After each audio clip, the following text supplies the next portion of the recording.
সুপ্রভাত দর্শক বন্ধুরা, আজ চলেছি দুর্গাপুরের খুব কাছে অবস্থিত একটি ঐতিহাসিক স্থানে। জায়গাটির নাম ভরতপুর। আপনারা অনেকেই হয়তো এই ভরতপুরের নামই শোনেননি। দেখুন, সামনে ভরতপুর লেখা সাইনবোর্ড দেখা যাচ্ছে। এই ভরতপুরেই রয়েছে রাঢ় বাংলার একমাত্র বৌদ্ধ বিহারের ধ্বংসাবশেষ। আজ আমরা সেটাই ঘুরে দেখব এবং জানবো তার ইতিহাস। অবশ্যই পুরো ভিডিওটি দেখুন। আমরা এখন এসছি পশ্চিম বর্ধমানের পানাগড়ের পার্শ্ববর্তী একটি গ্রাম, ভরতপুর গ্রাম। এখানে অবস্থিত আছে একটি বুদ্ধিস্ট মোনাস্টারির ধ্বংসাবশেষ, রিমেন্স। আমার ডান দিকে দামোদর নদ, আর এখানে আমাদের গ্রুপ। সবার মধ্যে একটা কৌতূহল কাজ করছে।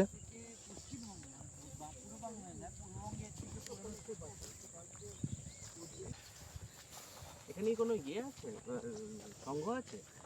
না, এখানে এখন কোনো সংঘ না। নেই। এখন তো এখানে ব্রাহ্মণ্যবাদী পুরাতন, এটা পুরাতন মতো সপ্তম থেকে নবম শতাব্দী, মানে পাল যুগের সময়কার এই বৌদ্ধ স্তূপটা। কিন্তু এখানে স্তূপের শুধু নিচের এটা অংশটা দেখা যাচ্ছে। এর উপরে যেটা উপরে থাকে, মাউন্ট যেটা থাকে, মাউন্টটা আর নেই। যেটা রেলিক্স বলে অন্ড যেটাকে বলে, হ্যাঁ, সেইটা এখানে নেই। মাউন্টের মধ্যে রেলিক্স হয়, ওটা আর নেই এখানে। রেলিক্সটাও নেই, মানে সেটা নেই। হ্যাঁ। এইগুলো সব উঠে গেছে। হ্যাঁ, আর এই স্তূপটার পাশে শোনা যায় যে, আমি যেটা শুনেছিলাম, যেখানে এর পাশে আরেকটা বড় বৌদ্ধ স্তূপ ছিল। এইটা স্তূপটার পাশে আরেকটা বড় বৌদ্ধ স্তূপ ছিল, সেটা সম্ভবত এইটা। এইগুলো রিসেন্টলি খনন কার্য হয়েছে। কেন কি, আমি আগের বছর যখন এখানে আমি এলাম, তখন এইগুলো কিন্তু কিচ্ছু ছিল না। এইগুলো কিন্তু নতুন এক্সকাভেশন হয়েছে, এগুলো বোঝাই যাচ্ছে। 75-এ বোধহয় এসআই আর বর্ধমান ইউনিভার্সিটি দুজনেও খনন কার্য করেছে। একদম। আসলে কি এটা মন্দির ছিল? মন্দির না, মন্দির না, বুদ্ধ বৌদ্ধ স্তূপা। বুদ্ধদেবের মানে এইটার ওদের শরীরের অংশ।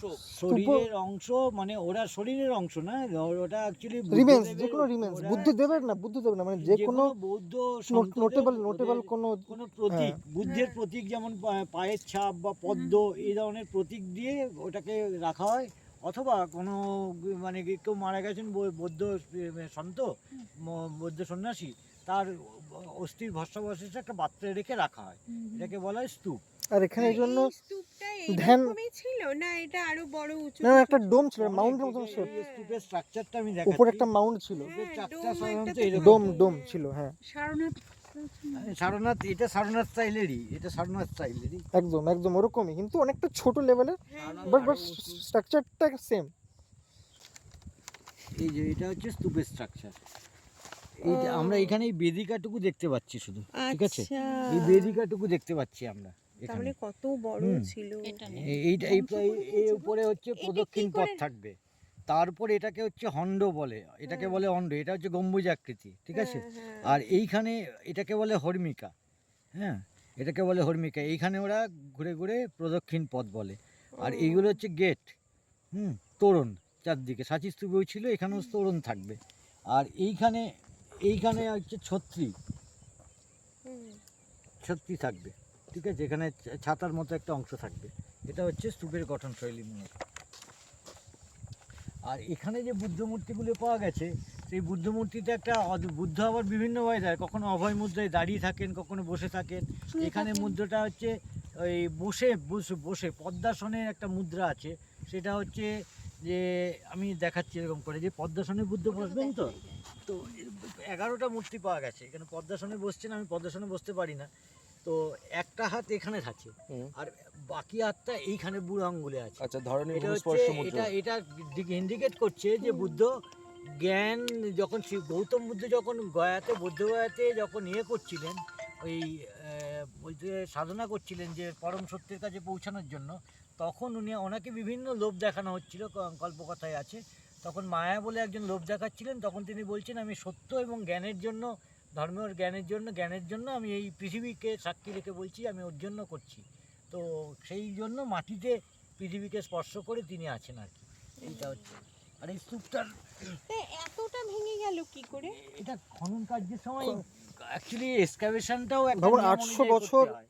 800 বছর এটা মাটির মাটির নিচে ছিল, হয়েছে তো এই জন্য উইদিন টাইম সময় যে ক্ষয়ক্ষতি হতে হতে এরকম কেটে কেটে যেটা খনন আমরা কার্য দেখেছি, করা হ্যাঁ। হয়েছিল। গেছিলে তো তারপরে সারনাথে, কিন্তু অনেক এর আগে উপরে থেকে আমরা সব দেখেছি। মাটি তো হয়ে সারনাথে আমরা গিয়েছে। যেটা দেখি যে সারনাথে আবার তো এতটা ড্যামেজ হয়নি। ড্যামেজ হয়নি তো।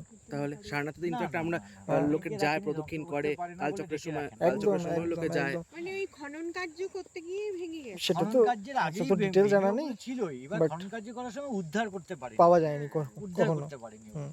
তাও 11টা বুদ্ধ মূর্তি এখান অসুবিধা থেকে নেই। উদ্ধার করেছে ওরকম, এবং সবকটাই হচ্ছে ওই একই মুদ্রা। এখান থেকে 11টা বুদ্ধ হুম। মূর্তি, এগুলো আছে মিউজিয়ামে। 11টা কলকাতায়? এখান থেকে উদ্ধার করে নিয়ে গেছে। কলকাতায় ন্যাশনাল মিউজিয়ামে, কিন্তু ন্যাশনাল স্ট্রাকচারটাকে স্টেট বজায় রাখতে পারে। স্টেট আর্কিওলজিক্যাল মিউজিয়াম হয়তো বরিশাতে যেটা আছে, হ্যাঁ, জোকার কাছে। এটার কি ভেতরের দিকে কোনো আরো ইয়ে ছিল? না না, ভেতরে কিছু নেই, উপর একটা মাউন্ট ছিল, উপরে ছিল? মাউন্ট উপরে এই গোল একটা ইয়ের মধ্যে থাকে। কোন জায়গাটা ছিল? এই যে গোল করে যে গোল গোল, হ্যাঁ, এই যে খাঁচে খাঁচগুলোতে। এই যে গোল করে রাউন্ড করে যেটা হ্যাঁ। আছে, এটার উপরে এরকম করে যে এটা আমি দেখালাম না, এইটা ছিল এটা। আর এটারও কিন্তু দিদি, এটারও কিন্তু পঞ্চরত্ন দেখো, 1 2 3 4 5 ফেস, মানে একটা দিকের 5 ফেস, এটাও পঞ্চরথই বলছে।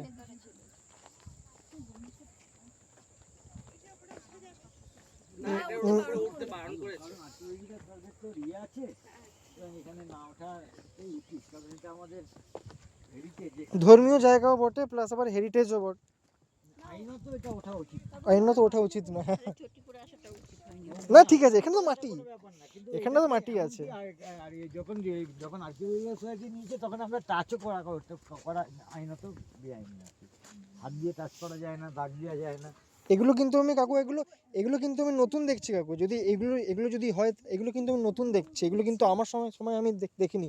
আগের বছর যখন আমি জুনে এলাম, তাহলে এক্সকাভেশন আবার করছে মনে হয়। হ্যাঁ, এগুলো কিন্তু আমি দেখিনি, এগুলো আমি দেখিনি। এক্সকাভেশন করার সময় এই যে এক্সকাভেশনটা করছে এইগুলো বলছি রিসেন্ট, এইগুলো কিন্তু রিসেন্ট। করাটাও এত কঠিন, যারা আর্কিওলজি ছাত্র তোমরা জানে এগুলো কি করে, কোদাল দিয়ে তো করে না, কি করে করে জানো তো, এরকম করে একটা ব্রাশ আছে, এরকম লোহার ব্রাশ দিয়ে ঘষতে করতে এত ইয়ে করতে, কারণ কোদাল দিয়ে করলে তো ভেঙে চলে যেতে পারে, কি আছে বুঝতে পারবে না, ব্রাশ দিয়ে ঘষে আবার বালি সরাবে, ব্রাশ দিয়ে ঘষে আবার বালি সরাবে।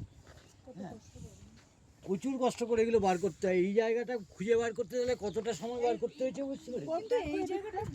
রূপা কাকু, এগুলো মডার্ন ডে ইট মনে হচ্ছে, হ্যাঁ। এইগুলো দেখো, দেখতে পাথরের মতো লাগছে, কিন্তু অন্য ইটগুলোর চেহারা দেখো আর এইগুলোর চেহারা দেখো, কত তফাৎ। এখানে মানে দু ধরনের ইটের ব্যবহার হয়েছে, এটা আমি হ্যাঁ, শুনেছি, তো বোঝাই দুটো যাচ্ছে দুটো আলাদা আলাদা। হ্যাঁ, ওগুলো ওই ঝামা ইট মতন ঝামা দেওয়া, আর এগুলো এমনি প্লেন ইট, কিন্তু এইগুলো ইটের থেকে মানে পাথর টাইপের লাগছে। এইগুলো কিরকম প্লেন ইট, ইট তো এরকম প্লেন হয় না। এই ইটগুলো দেখো আর এই ইটগুলো দেখো, এইগুলো প্লেন। কোনগুলো? দেখুন, এই ইটগুলো অনেকটা ফ্রেশ লাগছে, প্লেন লাগছে, মানে এত ফ্রেশ। polished আর ইট। এইগুলো দেখুন, এগুলো তো এইগুলো এক দেখুন। ধরনের। এইগুলো ইটগুলো এক ধরনের নয়, এই ইটগুলো প্লেন মানে কি, এগুলো নিচের দিকে ইট তো সেই জন্য এরকম একটু প্লেন লাগছে বলে, নইলে এই জায়গাগুলো খসে গেছে, এগুলো ঘষে গিয়ে এটা এরকম হয়েছে। তা হবে না, তুমি সব জায়গায় এরকম ঘষা, আর শুধু এই জায়গায় কটা প্লেন কি করে থাকে? কোনটা প্লেন? এই এই দেখো কিরকম প্লেন ইট গুলো, এই যে এই লেয়ার এইটা দেখো, দেখো, এইখানটা দেখো, কি করে হতে পারে যে সব জায়গায় ঘষা খাচ্ছে, ওই জায়গাগুলো ঘষা খাচ্ছে না? এই ওগুলো নিশ্চয়ই আলাদা। লাইনটাকে ওরা ঘষেছে, না। এই লাইনগুলো ঘষেনি কিন্তু দিদি, এগুলো ইটগুলো এরকম ইট। কিন্তু এই ইটের স্ট্রাকচারটা একদম আলাদা, এটা ইট বলে আমার মনে হচ্ছে না যে অন্য না কি কিছু বলছে দিয়ে পাথর রূপকদা জাতীয় কি কিছু বলছে ছিল। যে নিচের ইট একরকম, তারপরে ইট একরকম, এরকম করে তৈরি করা হচ্ছে। ওগুলো তো ঠিক আছে, ঠিক এই কর্নারের ওগুলো পুরনো। এইটা মনে হয় ফ্রেশ, এটা এগুলো অনেকটাই ফ্রেশ মনে হচ্ছে, রিলেটিভলি ফ্রেশ। হয়তো স্ট্রাকচারাল ড্যামেজ হয়ে যাবে সেই এরকম হয়েছে যে এটাকে রেস্টোর করার জন্য হয়তো বাইরে থেকে এই মোটা ইটটা এটা নয়, রেস্টোর করার জন্য বাইরে থেকে এই ইটগুলোকে ঢুকিয়ে দেওয়া হয়েছে। নয়তো স্ট্রাকচারাল ড্যামেজ হয়ে যাবে স্ট্রাকচার ড্যামেজ হয়ে যাবে, সেই জন্য এটা বাইরে থেকে ইটটা ঢোকানো হয়েছে, কারণ এই ইটের সাইজ আর এই ইটের সাইজ এক নয় কিন্তু। নিচের দুটো লেয়ার আলাদা, মানে এখানে দুটো আলাদা সাইজের ব্রিক্স আছে, এখানে ইট আছে, এটা তো বোঝা যাচ্ছে। আর এই নিচের দুটো লেয়ার আলাদা। এইটা দিকে এগুলোকে বোধহয় বড় বড় ইটগুলো মনে হয় করেছে। এগুলো পরবর্তীকালে করেছে। তো এইখানটায় মনে হয় একটা কোনো নকশা ছিল, দেখো হ্যাঁ নকশা কিছু ছিল, কিন্তু সেই নকশাগুলো আমি যেটা বললাম যে নকশাগুলো আর বোধহয় পাওয়া যাচ্ছে না, এখন নকশাগুলো আর পাওয়া যায় না। মোটিভস যেগুলো ওই একটাই মোটিভস বোঝা যাচ্ছে, আর তো কোনো কিছু বোঝা যাচ্ছে না। এইখানটা ছিল বোঝা যাচ্ছে। এবং ইট এবং সুরকি এটা কিন্তু একদম পুরনো। এই যে ইটটা দেখুন, সাইজটা দেখুন, এবং এই সুরকিটা দেখুন, এটা দেখে বোঝা যাচ্ছে এটা পুরনো। এই সাইজটা দেখুন ছোট। এগুলো তো ওপরে মানে প্লাস্টারিং করা। এটা কিন্তু পুরনো প্লাস্টারিং, মানে এটা চুন সুরকির নতুন প্লাস্টারিং নয় মনে হচ্ছে, এটা মনে হচ্ছে পুরনো। যাই হোক, কিন্তু ওপরটা তো প্লাস্টারিং করা, ভেতরে ইটটা। তো ওপরের যে ইটগুলোর সাইজগুলো বড়, এগুলো মানে পরবর্তীকালে এগুলোকে লাগিয়েছে আর কি, কারণ ধরে রাখার জন্য। এগুলো যেমন ছোট সাইজের ইট, মানে পুরনো কালের ইট বোঝা যাচ্ছে। কম্পারেটিভলি যদি দেখো তাহলে আমরা উঁচুতে দাঁড়িয়ে আছি, এটা হ্যাঁ এটা অনেকটাই নিচু, এই যে এখানে ক্ষেতগুলো অনেকটাই নিচু। হ্যাঁ অনেকটাই নিচু। এবার তুমি যখন পাণ্ডু রাজার ডিবিতে যাবে না, ওখানেও খনন কার্য হয়েছে, তাম্রবস্ত্র যুগ, ওখানেও এইরকমই একটা। আচ্ছা, এখানে ঢিপি আছে। কিন্তু মানে চালকুলিথিক এজেরও red ware and black ware pottery কিন্তু পাওয়া গেছে এখানে, পাওয়া যাওয়ার সম্ভাবনা বেশি আছে, তার এখানে কারণ আছে। হচ্ছে এরকম এই জায়গায় পাণ্ডু রাজার দ্বীপেও পাওয়া গেছে। হরপ্পা সভ্যতার আগের সভ্যতা, ওটা বিবিলাল খনন কার্য করেছিলেন। আচ্ছা, কিন্তু পাণ্ডুরাজের ঢিবিটা কোন জায়গাতে? পাণ্ডু রাজার দ্বীপটা ওই যে আমরা যেদিকে গেছিলাম, ওই নকশার দিকটাতে, ওখান থেকে গুস করার দিকে রাস্তাটা যেটা যায়, সেখানে পাণ্ডু রাজার দ্বীপ আছে। আমাদের স্যার, গড়ের ওই মঙ্গলকোটের দিকটা। ওখানে না? ওই তো ওই গুস করার দিকে যেতে ওই রাস্তাটা দিয়ে গেলে, ওই বর্ধমানের দিকে যে রাস্তাটা বেরিয়ে যাচ্ছে ডান দিক দিয়ে, ওইখানটাতে পাণ্ডু রাজার দ্বীপ। আমরা গিয়েছিলাম, আমরা একবার গিয়েছিলাম, কিন্তু ডিবিটাতে আর কিচ্ছু নেই, মানে কিচ্ছু নেই, exploration করে একদম বোঝাও যাচ্ছে না কিছুক্ষণ আছে ঢিপি, আগে। একটা শুধু ঢিপি হ্যাঁ, আছে, একটা বেশ- একটা উঁচু বিনয় জায়গা। ঘোষ যখন লিখেছেন ওই অঞ্চলের ডিবির কথাগুলোও লিখেছেন, কিন্তু আমি কোথাও এতদিন 40 বছরের উপর আমার বিয়ে হয়েছে, না, আজ না, অব্দি কিছু আমাদের দেখিনি। ইতিহাস বইগুলোতে এখনো বীরভানপুরে একদম মানে প্রাচীন প্রস্তর যুগের ধ্বংসাবশেষ ইয়েগুলো পাওয়া গেছে। বীরভানপুরে খনন কার্য করে ওগুলো আছে, ওগুলো নিয়ে যাওয়া হয়েছে, কলকাতাতে জাদুঘরে রাখা আছে। কিন্তু আমি বীরভানপুরের লোকেদের জিজ্ঞেস করেছি এটা কোন জায়গায়, তারা বলতে পারছে না। সেই। 1961-এ বীরভানপুরে খনন কার্য হয়েছে আর্কিওলজিক্যাল সোসাইটি থেকে, কিন্তু তারা কেউ বলতে পারছে না। তারা বলতে পারছে না কারণ তারা হয়তো ওটার উপরে বাড়ি করে বসে আছে, হ্যাঁ। তারা জানেই না খনন কার্য হয়েছে। বীরভানপুর ওই অঞ্চলটা হচ্ছে শ্মশানের পাড়ে, তারা ওখানে বাড়ি করে বসে আছে। এই আমাদের হেরিটেজ সম্পর্কে কনসার্ন। আমি ওই জন্য পাণ্ডুরাজের ডিবিটা ওই জন্যই জিজ্ঞেস করলাম। আমি বিনয় ঘোষের বইয়ের নামটা দেখেছি। আমি এই গেছিলাম পাণ্ডুরাজের ওখানে, ডিবি- আমি একবার গেছিলাম ওটা কিন্তু ওই আমাদের গড় অঞ্চলেরই কাছাকাছি। হ্যাঁ, ওই দিকটাতে ওই রাস্তা দিয়ে ডান দিকে যেতে কিন্তু হয়। হ্যাঁ, গড় মানে হচ্ছে তোমার ওই টুয়ার্ডস যদি ভালকি মাচান পর্যন্ত যাও, ভালকি মাচানের কিছুটা আগে আগে ওখানে ব্লক অফিস আছে। ব্লক অফিসটাই হচ্ছে তার আগের রাস্তাটাই আমাদের গ্রামটা। ওইটা হচ্ছে মেনলি ভালকি মাচানটা হচ্ছে একটা ওয়াচ টাওয়ার। ওই আমাদের ওই যে বলছিলাম ভল্লুপাদের নাতি ছিলেন রাজা মহেন্দ্র। অনেক জায়গায় নাম আছে, গেজেটিয়ারে পর্যন্ত নাম আছে তার। রাজা মহেন্দ্র এই এখানকার সবচেয়ে বড় মানে যে প্রতাপশালী রাজা ছিলেন। এই মহেন্দ্রের স্ত্রী, প্রধান দুই স্ত্রী, একজন রানী অমরাবতী হচ্ছে মানে বড় বউ, বড় রানী। তার নামে আমাদের ওই ওটাকে গড় করে দেওয়া হয়েছিল, অমরার গড়। এখানে রানী থাকতেন, বড় রানী। এবং তাকে পাহারা দেওয়ার জন্য যে ওয়াচ টাওয়ার করা হয়েছে, সেটাই এখন ভালকি মাচানের ওই টাওয়ারগুলো যেটা দেখা যায়, সেটা অ্যাকচুয়াল এটাই আমি শুনেছি, পরবর্তীকালে এই গল্পটাই আমি ব্রিটিশরা এসে শুনেছি। নাকি ওখানে ওই লোক গণনা গণনার কাজ করতো ওখান থেকে বসে, এইগুলো জানি। এবং এই রানী অমরাবতীকে কেন্দ্র করে অনেক গল্প কাহিনী আছে। উনিও বীরাঙ্গনা ছিলেন, যথেষ্ট যুদ্ধ করেছেন। রাজার অবর্তমানে কেউ মানে অ্যাটাক করলে উনি গিয়ে বাধা দিয়েছেন অনেক কিছু। এবং পরে শেষের দিকে রাজা যখন মারা যায়, উনি পায়ে আলতা পরছিলেন, সেই সময় খবরটা এসেছে ওই আলতা পরা অবস্থাতে, অর্ধেক আলতা পরা অবস্থাতে ছুটে বেরিয়ে গেছেন। সেই হিসেবে এখনো আমাদের বংশের কোনো বউকে পুরো আলতা পরানো হয় না, মাঝে একটু ফাঁক রাখা। আমি এটা প্রথমে বুঝতে পারিনি, এবার কীরকম আলতা পরায়, না একটু ফাঁক থাকবে। তারপরে এইটা একটা কোথায় পড়লাম একটা কাহিনীতে, আমি এইটা হচ্ছে এই আসল ঘটনা। এই হচ্ছে রানী অমরাবতীর কাহিনী থেকে অমরার গড় নামটা। ওইখানে তো অনেকগুলো গড় ছিল ছোট ছোট, আর ওই ভালকি মাচানটা হচ্ছে ওদের ওয়াচ টাওয়ার ছিল।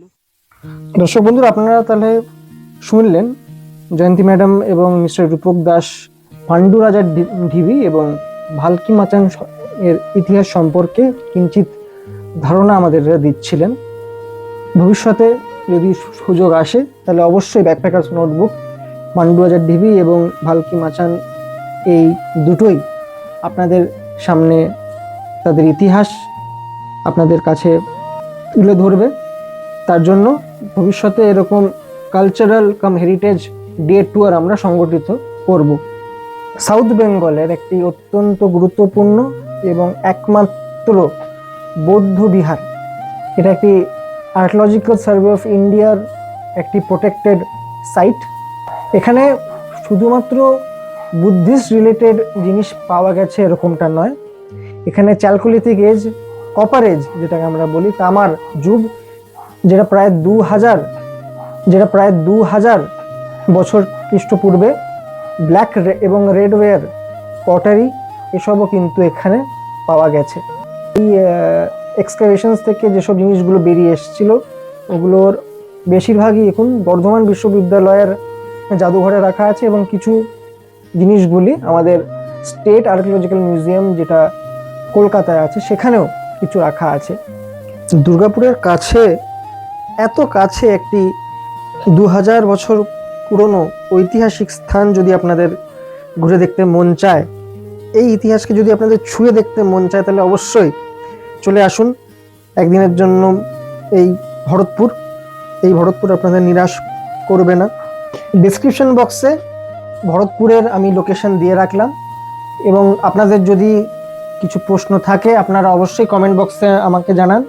স্ক্রিনে দেওয়া নম্বরেও আপনারা আমার সঙ্গে যোগাযোগ করতে পারেন। আজ এই পর্যন্তই, আবার কোনো নতুন ভিডিওতে আপনাদের সঙ্গে দেখা হবে। টিল দেন ভালো থাকুন, সুস্থ থাকুন আর ব্যাকপ্যাকার্স নোটবুকের সাথে থাকুন।